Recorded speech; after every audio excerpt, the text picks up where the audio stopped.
Number 1. The Babysitter. A teenage girl takes a babysitting job for a couple with 2 young children. The children have an early bedtime, and after the girl puts the children to bed, she gets comfortable on the couch downstairs and decides to work on some homework that she has brought with her. After a while, the silence in the house is making her uneasy. She tries watching TV instead. There is nothing good on, but having the sound makes her feel more at ease. Just as she is starting to feel relaxed, the phone rings. She answers, but there is no reply. She waits a bit for someone to answer her, then hangs up. Probably just a wrong number. No more than 5 minutes later, and the phone rings again. Again, she answers and receives no reply. This time she can hear what sounds like someone breathing heavily on the other line. More than a little creeped out, she hangs up the phone. She continues to watch TV and work on her homework. She shrugs the phone calls off as some kind of prank.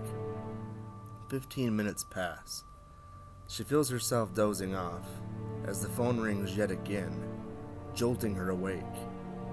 She doesn't want to answer it, thinking it will just be a waste of time again. The phone rings and rings. It could be the parents checking on things, she thinks. After one more ring, she answers. A strange male voice on the other end says, "I'll be there very soon," followed by eerie laughter, and then the man hangs up. Now the girl is very unsettled. She decides to go upstairs and check on the kids. They are still fast asleep in their beds. She goes back downstairs. She can no longer concentrate on the TV or her homework. She makes sure all the doors are locked and all of the blinds and curtains are closed, and sits back down, wishing the parents would hurry and return home. The phone rings again.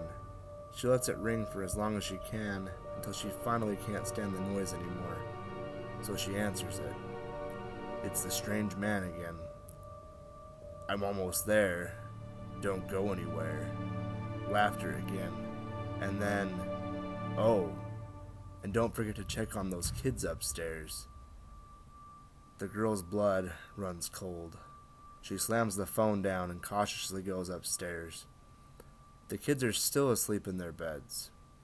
She rushes downstairs to call the police. They tell her to keep the man on the phone for as long as she can if he calls again, so they can trace the call.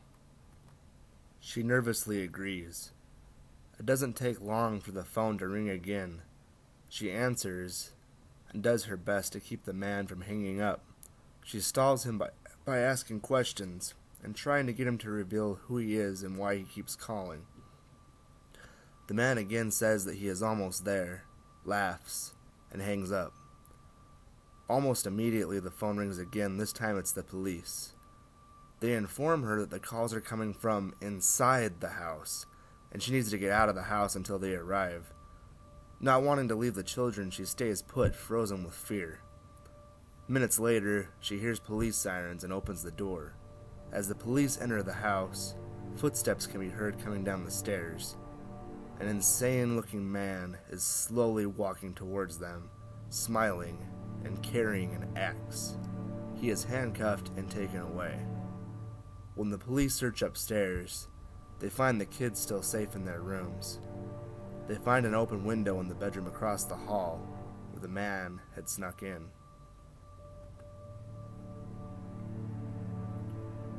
Number 2. The Roommate. 2 college girls share a dorm together. One is a socialite who likes to go out to parties and enjoy the nightlife, often returning to her dorm room at odd hours of the night, while the other is more of a bookish type who prefers to spend time alone and goes to bed pretty early every night. On several occasions, the socialite would return to her room in the middle of the night, turn on all the lights, and make a lot of noise. After many complaints from her roommate, she tried to remember to be more quiet when she came in, so the other girl could rest. After a long night of partying and dancing one night, the girl returns to her room. She's about to turn on the light so she can locate her bed without having to feel around for it, but decides against it. After wandering about for a bit, she knocks over the clock next to her bed. Afraid that her roommate might wake up, she stops and holds her breath for a moment. There is no response from her roommate, so she continues trying to find her way in the dark. Eventually, she locates her bed and lays down to get some sleep. She hears a strange noise from her roommate's side of the room, almost like a muffled cough. She can hear her roommate rolling around in her bed. Not sure if her roommate is awake or not, she decides to mind her own business and go to sleep.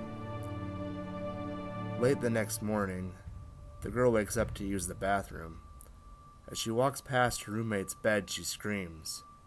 Her roommate is laying in her bed, her throat slit, and blood is all over the sheets. She's been dead for hours. She notices a flash of red in the bathroom and turns to see a message written in blood on the mirror. Aren't you glad you didn't turn on the light?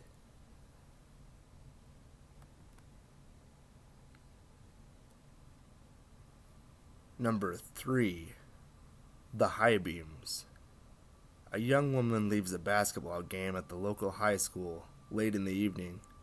She gets in her car, starts it, and being one of the last to leave, drives out of the now almost deserted parking lot. As she gets a little ways down the road, she looks in her rearview mirror and notices another vehicle, a large truck, speed rapidly out of the parking lot, and it heads in her direction. The truck catches up to her quickly and stays extremely close behind her. As she drives further and out of town, she slows down so the truck can pass her, thinking the driver must be in a hurry. The driver of the truck makes no effort to pass her, and instead stays right behind her, following dangerously close. The sun has now gone completely down, and it is pitch black outside. The truck keeps pace with her. Every now and then, the high beams of the truck are turned on, nearly blinding the young woman. She speeds up, but the driver of the truck will not back off. She feels threatened, and while her home is still several miles away, her brother's house isn't far from where she's at, and he is a police officer. She plans to drive there and ask him for help. The truck continues to flash its high beams at her, causing her to nearly drive off the road several times. At last, she reaches her brother's house, jumps out of her car, and pounds on the door of the house.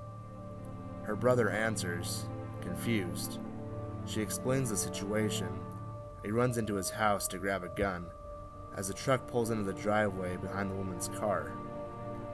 A rough-looking man gets out of the truck and rushes towards the woman and her brother. The woman's brother points the gun at the driver of the truck and tells him to stop where he is. The man throws his hands up in the air and manages to stammer, "The back seat," he pants, trying to catch his breath. There's somebody in the back seat." The woman's brother approaches her car and looks through the back window to see a man crouched on the floor, wielding a large hunting knife. The driver of the truck explains that he saw the man sneak in the car right before the young woman got in. Suspicious, he followed her, trying to warn her. Whenever the man rose up from the back seat to attack the woman, he turned his high beams on, forcing the man to crouch back down, afraid of being seen.